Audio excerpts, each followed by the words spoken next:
How Chipmunk Got His Stripes by Joseph Bruchac and James Bruchac.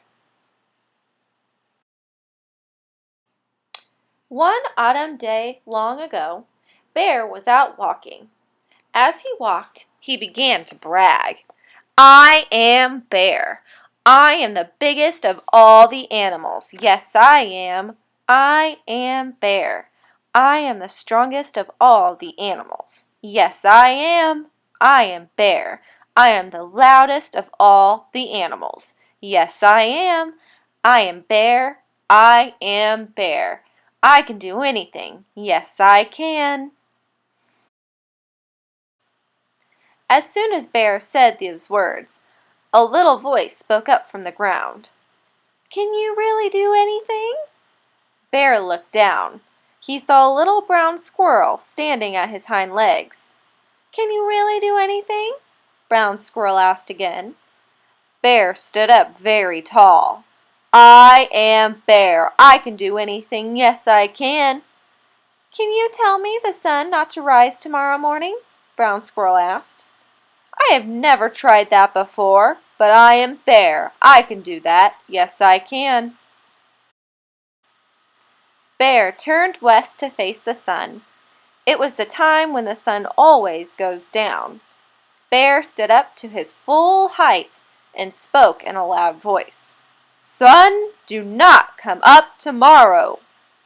At his words, the sun began to disappear behind the hills. "You see," Bear said, "Sun is afraid of me. He is running away." "But will the sun come up tomorrow?" Brown Squirrel asked. "No," Bear answered, "the sun will not come up." Then Bear turned to face east, the direction where the sun always used to come up. He sat down. Little Brown Squirrel sat down beside him. All that night they did not sleep. All that night Bear kept saying these words. "The sun will not come up. Humph! The sun will not come up. Humph!" But as the night went on, Little Brown Squirrel began to say something too. He said these words.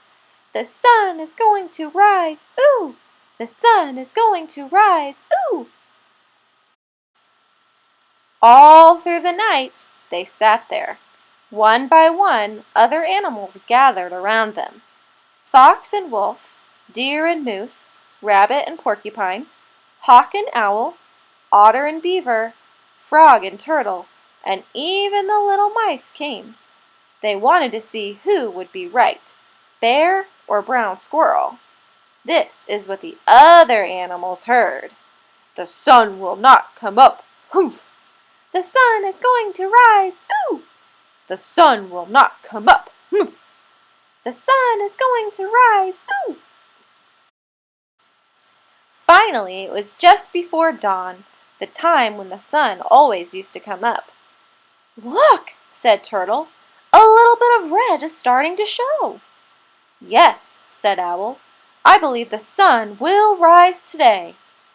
Bear only chanted louder, "The sun will not come up. Humph!" But right next to him, Little Brown Squirrel piped up, "The sun is going to rise. Ooh!" And the sun came up. The birds sang their welcoming songs. The bright light of the new day spread over the land. Everyone was happy except for one animal. That animal was Bear. He sat there with his head down and a grumpy look on his face. The happiest animal of all was Little Brown Squirrel. "The sun came up," he chirped. "The sun came up, the sun came up, the sun came up."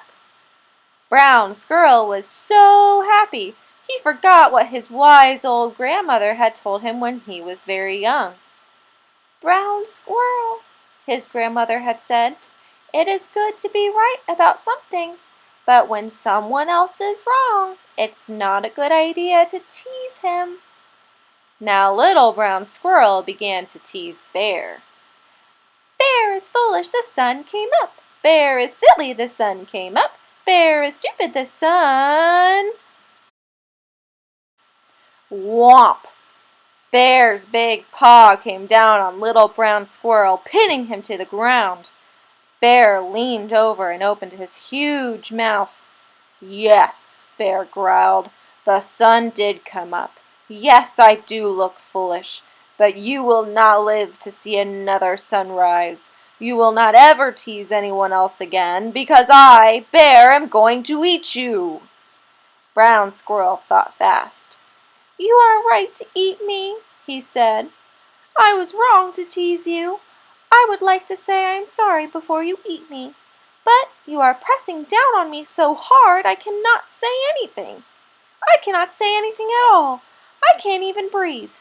If you would lift up your paw just a little bit, then I could take a deep breath and apologize before you eat me." "That is a good idea," Bear said. "I would like to hear you apologize before I eat you." So Bear lifted up his paw, but instead of apologizing, Brown Squirrel ran. He ran as fast as he could toward the pile of stones where he had his home. He had a tunnel under those stones and a nice warm burrow underground. Little Brown Squirrel's grandmother stood there in the door waiting for him. "Hurry, Brown Squirrel!" she called. "Hurry, hurry!"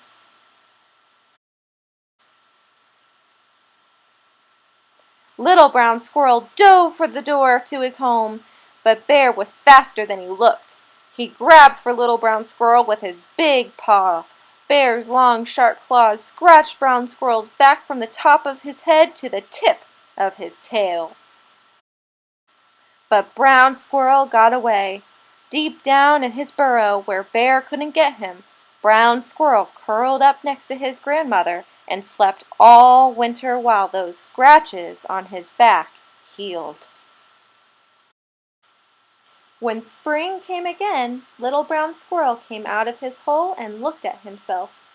There were long, pale stripes all the way down his back where Bear had scratched him. He was Brown Squirrel no longer. He was now Chipmunk, the striped one. That is how Chipmunk got his stripes. Ever since then, Chipmunk has been the first animal to get up every morning. As the sun rises, he scoots into the top of the tallest tree to sing his song. "The sun came up, the sun came up, the sun came up, the sun came up."